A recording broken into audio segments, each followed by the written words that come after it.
Olá, começando mais um Saúde Ativa, um programa que traz informações sobre saúde e qualidade de vida. E no programa de hoje, teremos a oftalmologista a doutora Leila Góes, que irá falar sobre um tema que está aí sendo abordado diariamente, que são as pomadas para os cabelos que estão trazendo problemas oculares. E você também confere um vídeo educativo do Ministério da Saúde. Doutora, seja bem-vinda ao programa Saúde Ativa. Obrigada pelo convite, um prazer enorme estar aqui. Vamos lá, a gente está falando muito sobre uma pomada para cabelos. Primeiro, diz pra gente qual é a finalidade desta pomada. Eu ouvi falar que é uma pomada que para as pessoas que trançam os cabelos, doutora? Isso, é uma pomada usada nas pessoas que fazem cabelos penteados de trança, né? E nessa época do carnaval, muitas pessoas costumam fazer. O que aconteceu? Nos últimos 15 dias, emergências oftalmológicas ao redor do país começaram a surgir casos de pessoas com as mesmas queixas, dores oculares intensas, baixa acuidade visual, ou seja, uma cegueira temporária, e a coisa em comum em todas elas eram tranças. Todas elas usavam uma pomada para poder fazer o penteado, e aí quando ia tomar banho, ou ia para uma festa, para um bloquinho, chovia, suava, e aí tinha então sintomas e procurava então a emergência. Sim. Então vocês averiguaram que tinha relação. Existe alguma substância, houve algum estudo para especificar que dentro desta pomada existe alguma substância que estava causando isso, doutora? Então, até semana passada estava tendo esses estudos e tinha algumas pomadas fora do comércio, que a Anvisa já tinha proibido. Sim. E aí achava que era o álcool metilpropilênico, mas aí se viu que não é só essa substância, que tem outras substâncias também, que não se sabe muito bem se é uma ou outra, ou associação de uma com uma outra. Então, a Anvisa notificou agora, sexta-feira, todas as pomadas para fazer trança estão suspensas para venda e também para uso, ou seja, se você tem na sua casa, não use a pomada. Então, na verdade, a princípio seriam pomadas que a Anvisa desconheceria agora todas, até aquelas que elas já aprovaram, então vai sair do mercado temporariamente. São todas suspensas para venda, só que ainda tem lojas, salões de beleza que ainda tem estoque, né? Sim, e pessoas que adquiriram, que fazem trança em casa. Então é muito importante. Eu tive um caso de 2 pacientes no interior daqui, em dezembro. E a primeira não prestei atenção. E aí quando foi, a gente percebeu que foi depois que ela tomou banho e trançou. Na segunda, quando chegou com a trança, eu falei, é algum produto. Mas foi 2 casos isolados. Sim. Quando começou os bloquinhos agora de carnaval em Recife, e a gente tem alguns grupos de WhatsApp de oftalmos, e aí foram 267 pessoas atendidas em um único dia numa emergência oftalmológica em Recife. Isso chamou muita atenção. E o que tinha em comum todas? Todas tinham tranças. E todas usaram pomadas para fazer as tranças. E aí começaram a vir, no Rio de Janeiro, 400 e tantos casos, e foram pipocando. E aí surgiram vários avisos, então aqui é mais uma oportunidade, né? Mesmo passando o carnaval, as pessoas continuam trançando, quem tem o cabelo, que gosta de trançado, penteado, que não usem essas pomadas, tá? Suspenda o uso até a gente poder fazer os estudos, até a Anvisa liberar, as que vão ser possíveis ser comercializadas. Doutora, a senhora falou da questão da cegueira temporária, então é naquele momento, ela vai ao médico e faz algum tratamento, algum processo e depois ela volta a enxergar normalmente ou há algum caso que a pessoa ficou cega de verdade? Vamos lá. O que acontece quando cai a pomada no olho? A pomada causa uma abrasão, que é uma lesão na córnea. Essa lesão, ela vai causar dor intensa, causa muita dor, tá? Hiperemia ocular, mas a córnea fica, quando a gente pinga um colírio chamado flúor, ela fica meio verde, a gente vê a lesão lá, bem específica e bem característica, e isso causa baixa de visão. Essa paciente chegou praticamente vendo só o movimento de mãos. Graças a Deus, após 15 dias de tratamento, a visão foi recuperando, foi revitalizando a córnea e ela está super bem. Mas pode ter caso de pessoas que não buscam a emergência oftalmológica, a abrasão suja, e aí ali seja porta de entrada para micro-organismos, porque a gente passa a mão, e aí suja úlceras. As úlceras corneais são casos mais graves, tá? Então assim, a gente tem que pensar que é uma possibilidade. Pode ser sim que aconteça uma úlcera corneal, e aí a úlcera, a depender do tamanho, do porte, e depois de cicatrizada, ela pode ficar uma cicatriz e a pessoa pode até fazer um transplante corneal. Quer dizer, uma coisa que pode chegar no extremo muito sério. Doutora, eu vou aproveitar e pedir que a senhora reforce para quem nos assiste, justamente sobre essa questão. A gente tem muito essa vontade de se automedicar, né? Todos os profissionais que eu acabo trazendo aqui, a gente sempre fala, as pessoas buscam informações do vizinho na internet e diz, o sintoma é esse, isso aqui vai me tratar. Reforça para quem nos assiste que se porventura acabou utilizando essa pomada e outros produtos que eu vou até falar com a senhora também, mas que ela busque o profissional quanto antes, para que, imagine alguém que nasceu enxergando, passar a não enxergar. Verdade, exato. Então, sempre qualquer queixa. Olho vermelho, então, as pessoas acham que pode ser só uma conjuntivite. Olho vermelho pode ser várias coisas. Pode ser uma abrasão, pode ser uma úlcera, pode ser um corpo estranho, pode ser só uma conjuntivite, tá? Mas a pessoa que está habilitada a falar se é só uma conjuntivite ou uma coisa mais séria, é um médico oftalmologista. Então, você tem que procurar, sim, uma emergência oftalmológica mais próxima. Isso é importante, não adianta ir em hospital geral. É verdade. Porque chega lá, às vezes o profissional que está lá no hospital de porta abertas, ele não tem um aparelho, que é aquela lâmpada de fenda para poder fazer o exame específico, e às vezes não consegue dar um suporte. Então, ir em hospitais que tenham especialidade de oftalmologia. Sim. A gente está falando sobre esta pomada especificamente, doutora, mas mulheres sabem, mulheres que acabam fazendo tratamentos no cabelo, uso de progressiva, existem substâncias que têm o formol. Já se verificou também algum caso? Porque no momento que está aplicando o produto, geralmente elas sentem uma ardência nos olhos, né? Ou não, isso não foi estudado, ou quase que não se percebe algum problema em relação a isso. Teve uma época que estava bem alta, e aí parou porque eu acho que começaram a fazer formulações sem formol na fórmula. Entendeu? Eu acho que eu fico muito mais preocupada com o profissional que aplica, porque eu acho que ele fica exposto o dia todo, né? Então, o cabeleireiro, quem trabalha com produto, do que o próprio paciente lá, o cliente que está na cadeira, porque acaba tendo um cuidado maior. E a maioria das formulações agora não usam formol, justamente porque já teve alterações e lesões parecidas. Destes casos que vocês, profissionais da área, averiguaram, existem mais mulheres, seriam mais mulheres, porque os homens acabam trançando também o cabelo. Mas os casos maiores, observou-se que mulheres? Sim, são mais mulheres, mas homens também. Que se fazem mais uso, né? Isso.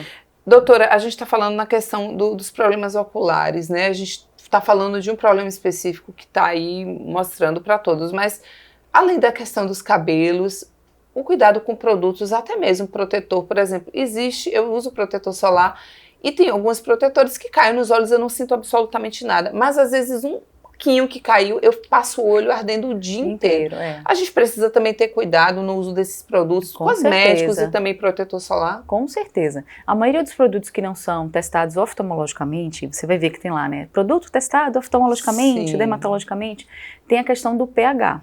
Sim. Tá? Então, um colírio, uma pomadinha que a gente tem às vezes para passar na pele, a gente tem a mesma substância numa quantidade diferente para passar no olho, porque o pH é diferente para não causar uma lesão. Então, um shampoo, um produto, até o uso de extensão de cílios, porque aquela cola assim pode causar alguma lesão. Tem que tomar muito cuidado, sempre fazer com um profissional adequado, né? Nunca tentar pelo mais barato, às vezes o mais barato vai sair um pouco mais caro. Sim. E tem várias dúvidas para a gente tirar em relação ao que usar aí próximo aos olhos. Mas eu quero saber da senhora atualmente, quais são os maiores problemas, as maiores causas de cegueiras, assim, pela sua avaliação ou talvez por estudos? Não sei se seria um glaucoma, enfim, qual seria o maior? Problemas hereditários, o que seria? Vamos lá, a gente divide a categoria de cegueira em reversível, ou seja, a pessoa voltar a enxergar, e irreversível. A maior causa de cegueira reversível, ou seja, a pessoa após ser submetida a uma cirurgia vai voltar a enxergar, é a catarata. Tá? Então, no mundo inteiro, hoje, o que acontece? As pessoas estão vivendo mais, melhor, mas os olhos continuam envelhecendo. Então, as pessoas vão ter catarata. Você que está nos assistindo vai ter catarata, né? Então, isso é um bônus que a gente ganha a partir dos 55, 60 anos. Lógico que cada pessoa é individualizada, né? Minha avó tinha 80 anos e enxergava super bem. Sim, eu tenho um paciente de 80 anos que tem cataratas pequenas, a gente passa o óculos, ele consegue enxergar super bem. Tem outros pacientes que com 55 anos já tem uma catarata que prejudica funcionalmente o dia a dia, então já precisa operar. Então, catarata é a principal causa de cegueira reversível. Irreversível, nós temos 3 causas. Glaucoma, que é uma doença muito silenciosa e que precisa de um cuidado especial. O diabetes, tá?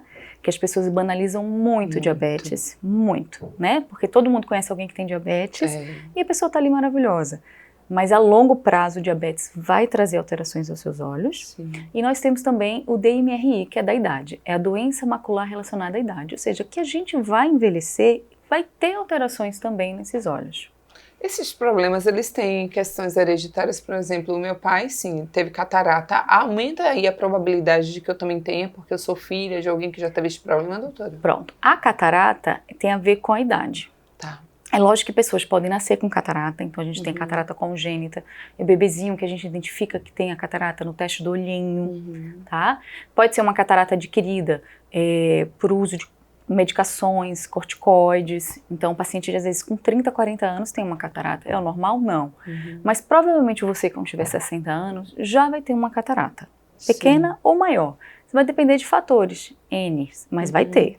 Sim. Já o glaucoma, a gente tem sim um fator de risco, tá? Não é porque alguém da sua família tem que obrigatoriamente você vai ter. Sim. Mas se você tiver um pai, uma mãe ou irmãos, a chance aumenta para 5 vezes. Meu Deus. Então é muito importante estar fazendo um exame oftalmológico uma vez ao ano anualmente. Mesmo sem queixas, eu enxergo super bem, tá tudo bem, não tenho queixas. Faça o exame, é nesse examezinho às vezes que a gente consegue identificar doenças silenciosas no começo, e aí sim a gente começa a tratar, e isso vai ser muito importante a longo prazo, ou seja, para esse paciente daqui a 10, 20, 30 anos, faz muita diferença. Eu ia perguntar justamente isso para a senhora, qual é a frequência que as pessoas devem visitar um oftalmologista? Então seria anualmente, e claro que reforçando que se neste período de um ano, elas tiverem outras coisas, outros sintomas, que elas procurem o mais rápido possível. Então pacientes sem queixas uma vez ao ano, pacientes para troca de grau, se não tiver queixas, uma vez ao ano, e pacientes diabéticos com glaucoma, a gente vai ver de acordo com alterações, tá? Entendi. Então, se eu for um paciente que tem um glaucoma avançado, eu não posso ver esse paciente daqui a um ano. Eu vejo ele a cada 3 meses. Entendi. É um glaucoma moderado para inicial, a cada 6, certo? E o diabetes é a mesma coisa. A gente vê como é que está o fundo de olho, como é que está o controle glicêmico do paciente, Sim. como é que está tudo bacana. Aí a gente, geralmente com 6 meses, a gente não deixa esse paciente muito longe da gente, não. Doutora, a senhora falou uma coisa que chamou a atenção e com certeza mamães de primeira viagem, mamães aí que acabou de ter seu bebê, é óbvio que eu imagino que deva ter alguma orientação lá na hora de ter o filhinho, mas essa questão de com o teste do olhinho, bebê, eu quero tirar alguma dúvida em relação a isso, mas a gente vai para um breve intervalo e já fiquem aí conosco que a gente vai contar para vocês sobre essa informação.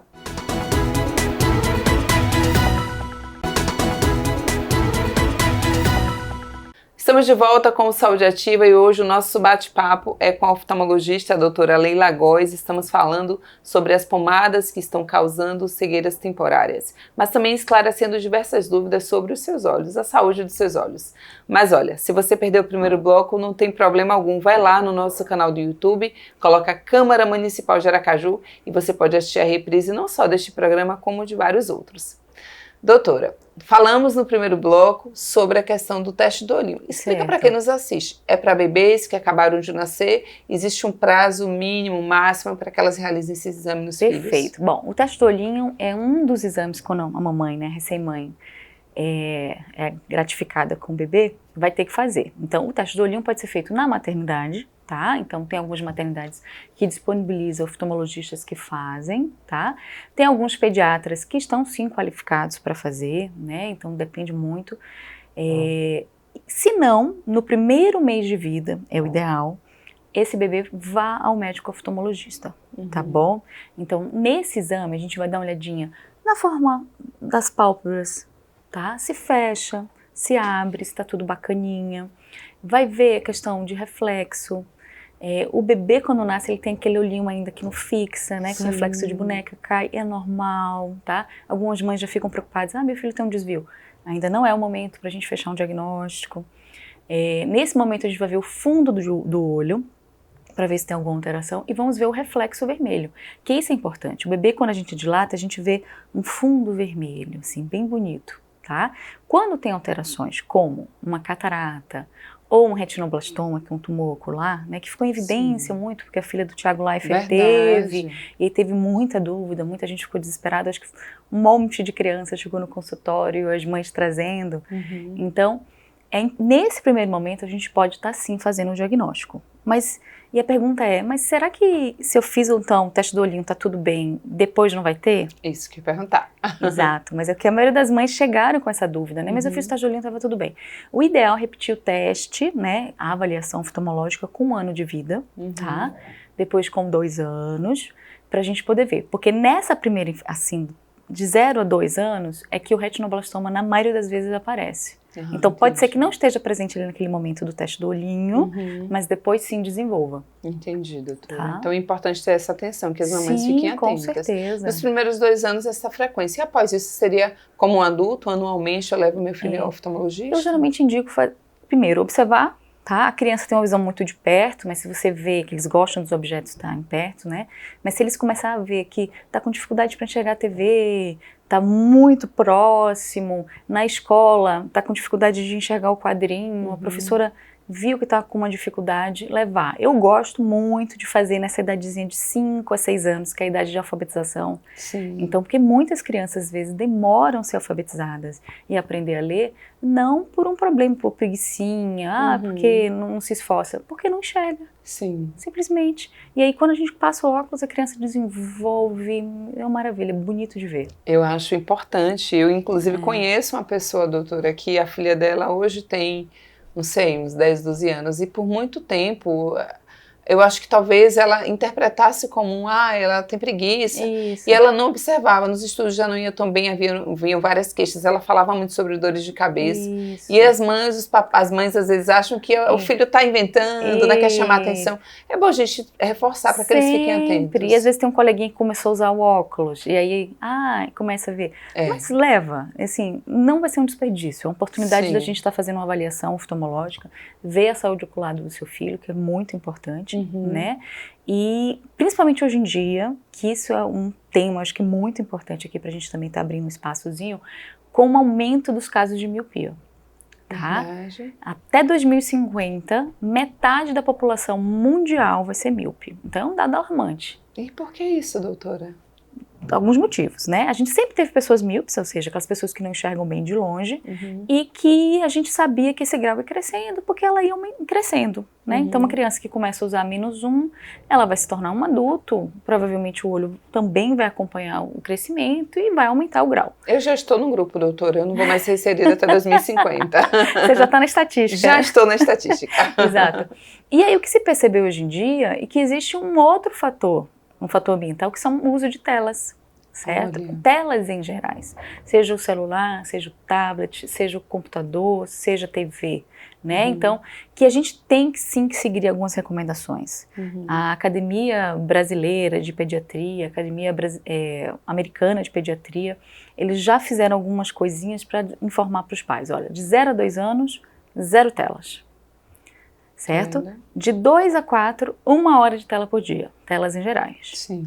De 2 a 6. De 4 a 6. De 4 a 6, 2 horinhas. E a partir daí, 3 horinhas no máximo. Tá? Mas tem que dar uma segurada. Eu acho que é importante, assim, pro cuidador, pro pai, não deixar os filhos muito tempo, certo?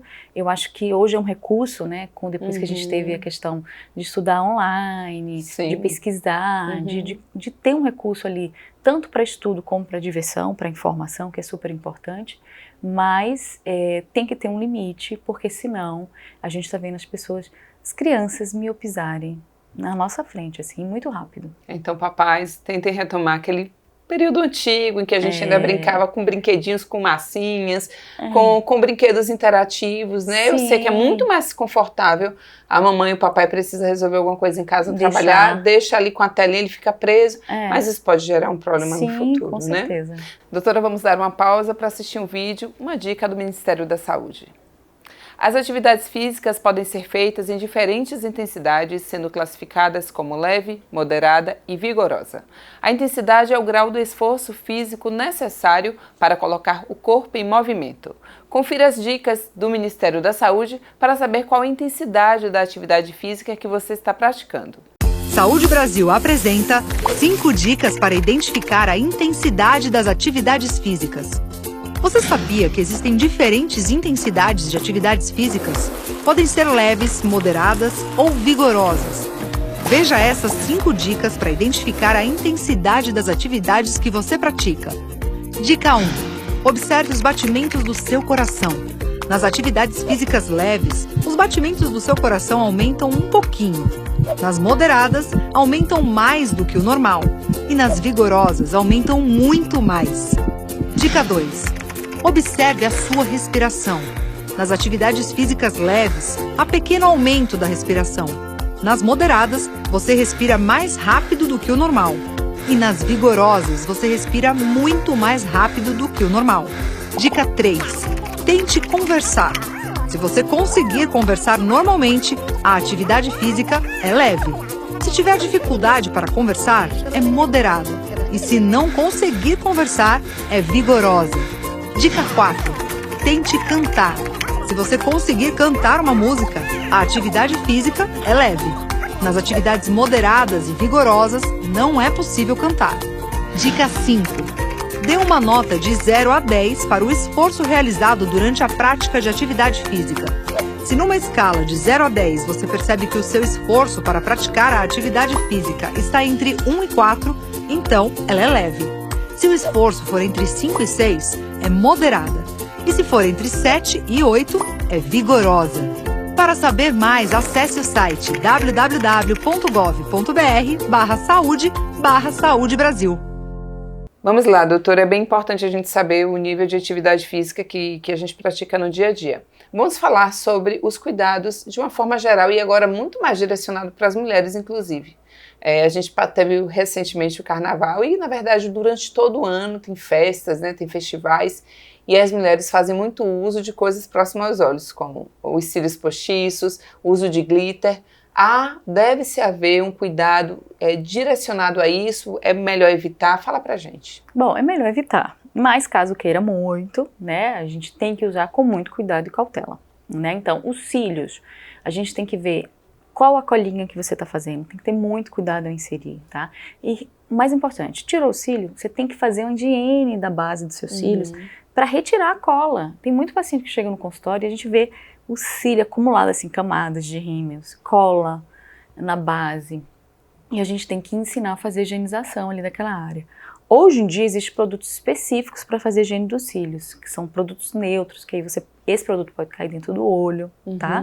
Mas na ausência dele, aquele famoso shampoozinho neutro, né, infantil, ele é importante também. Você pode vir dar uma higienizadazinha, porque ele vai remover bem essa gordurinha, essa colinha que fica de resíduo. Inclusive, eu já vi posts na internet, fala pra gente se isso é real, porque assim, eu tinha cílios, e aí depois daquele post eu disse, eu vou colocar novamente, é prático, você tá sempre arrumada, mas existem bichinhos, não sei se são bactérias, ácaros, eu não sei explicar o certo o que seria, mas o vídeo mostrava um bichinho e dizia que ele ficava ali, se você utilizasse essas colas com frequência, isso é real, existe mesmo? Deve existir esse mundo invisível aí, a gente, quanto mais sabe, mais medo tem. Mas sabe o que mais me assusta em relação aos cílios, que a gente faz extensão ciliar, né? Sim, que seria aquela fixa.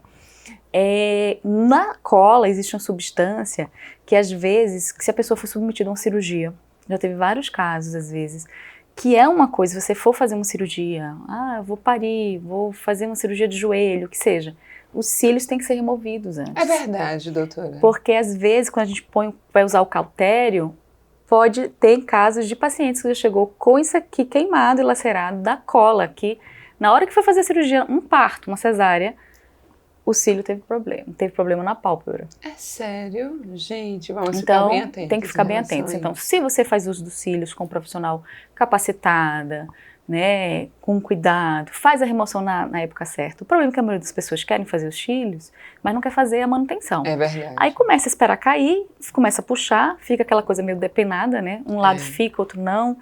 E aí até difícil para profissional que lida com isso. Sim, claro. Porque é o nome dela que está em jogo ali. Sim. E não volta para fazer a remoção da quadra, quer tirar em casa. Quando vai puxar, você tem que lembrar que o cílio está posto na base do seu próprio. As pessoas arrancam o próprio cílio. Verdade. Então, tipo assim, eu já vi de tudo em relação ao uso de cílios postiços. Então, evite. Sim. Né? Fiquem atentas, meninas, que são as pessoas que com certeza fazem mais uso. A senhora falou agora um pouco sobre lavar os cílios, e aí seria com sabonete neutro de bebê, mas na nossa rotina, para quem não faz uso de postiços ou de alongamento. Muitas pessoas dizem, não, eu lavo meu rosto, lavo meus olhos com água filtrada, outros água da torneira mesmo. Alguns falam até em soro fisiológico, água buricada. Qual o melhor para a gente estar aí lavando os olhos, doutora? Pronto. O ideal, você vai lavar a pálpebra, né? Eu quero. Se você tem um desconforto nos olhos mesmo, o ideal é usar uma lágrima. Então, Uma lágrima? É uma lágrima que eu vou explicar o que é um colírio. Então vamos lá, eu uso maquiagem no dia a dia, fazer minha higiene, fazer minha rotina de beleza, né? Eu vou lavar o rosto. O produto que eu vou lavar o rosto, eu não vou usar na área dos olhos, porque provavelmente, a não ser que seja próprio para essa área, você tem que ver, sua dermatologista vai passar, certo? E pode ser que caia nos seus olhos e cause uma vermelhidão e uma abrasão, tá? Então é importante ver o produto ser específico para isso, né? Posso usar na área dos olhos? Existem esses dermocosméticos que são específicos, dermatologicamente, oftalmologicamente testado. Então aí você pode usar, não vai ter problema nenhum.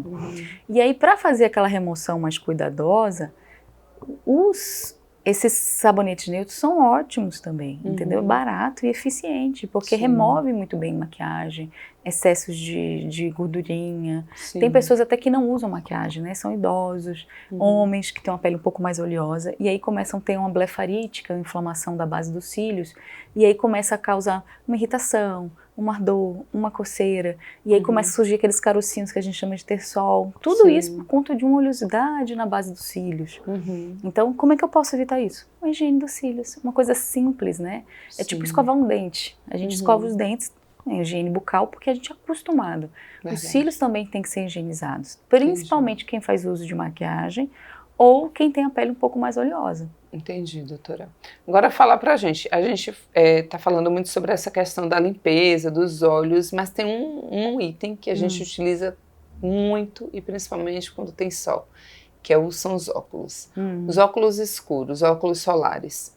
A gente precisa ter um cuidado específico, vemos muitos nas ruas, óculos muito baratos, a gente pode comprar, isso pode causar um dano futuro? Explica, doutora. Vamos lá. Esses óculos que são vendidos, né, por um preço muito baixo, a maioria deles, vamos dizer 100%, eles não têm proteção UVA-UVB. Então, às vezes, são óculos bonitos, com formatos com acetato, mas as lentes, elas não são adequadas, tá? Então, o objetivo do óculos de sol é qual? Primeiro objetivo, obviamente, é proteger os seus olhos dos raios UVA-UVB, que isso a longo prazo vai trazer alterações para você, tá bom? Fora a fotofobia, tem pessoas que sentem, né, uma dificuldade maior. Então, depois vem a estética e a beleza. Né? E hoje a gente tem isso como um acessório, mas tem que ser um acessório que tem que ser usado com sabedoria. Então, você pode sim adquirir um óculos de sol numa ótica de confiança, que você vai estar vendo que ali tem, né? Para proteção, que tem uma credibilidade e ficar charmoso também. Com certeza, do mesmo jeito. Para a gente encerrar esse bate-papo, que teriam muitas outras perguntas a serem feitas, só falar para a gente sobre a questão da lente de contato. Eu sempre observo que há uma dúvida. A lente de contato não é igual um óculos, né, que não fica dentro dos seus olhos. Então, a gente já precisa ter um cuidado muito grande para remover. Eu queria que a senhora falasse sobre esse cuidado para colocar, para remover e sobre dormir. Então, eu já ouvi casos na internet de pessoas que passaram... Tem não sei quantas lentes que perderam no próprio olho, que você às vezes fica pensando, isso é real, não é possível. Mas para perguntar, eu posso dormir com as lentes de contato? Quais os cuidados que eu preciso ter, doutora? Então vamos lá. Esse é um tema que eu amo adaptação de lente, é minha área, né? Eu sou especialista em córnea, então lente de contato é um recurso que está aqui há muitos anos para vocês. E existem vários tipos de lentes, tá? Então existe lente de contato, a gente vai separar material, gelatinosas e rígidas, e tem tipo de descarte. No geral, vou dizer assim, a maioria das lentes não podem dormir com as lentes. Principalmente se for as lentes gelatinosas, que são as mais comuns que as pessoas usam, certo? Que são as lentes da maioria dos graus, que são as lentes que as pessoas gostam às vezes de usar uma lente colorida, né? Agora, carnaval, festas. Por favor, não compartilhe suas lentes, é um problema que eu tenho. Né? Então, compartilham lentes de cor. Meu Deus, porque não tem grau. Quando tem grau é ótimo, porque só serve para aquela pessoa. Mas quando é para finalidade estética, chega um paciente às vezes com uma abrasão, uma lesão na córnea, justamente por uma lente que já passou o tempo de ser descartada, uma lente que já não era dela, que 2, 3 pessoas já usaram. Existem N histórias. E essas histórias que a gente vê na internet, que às vezes é uma senhora que tinha 27 lentes no olho, Você fica, meu Deus, é Como surreal. assim? Como é que ela não sentia, Pois né? A gente vê que a longo prazo as pessoas que usam lente, ela perde um pouco da sensibilidade. Perde. E aí é viável, é possível assim uma pessoa ir colocando, é lógico, desatenta, né? Sim. E não saber o que aconteceu.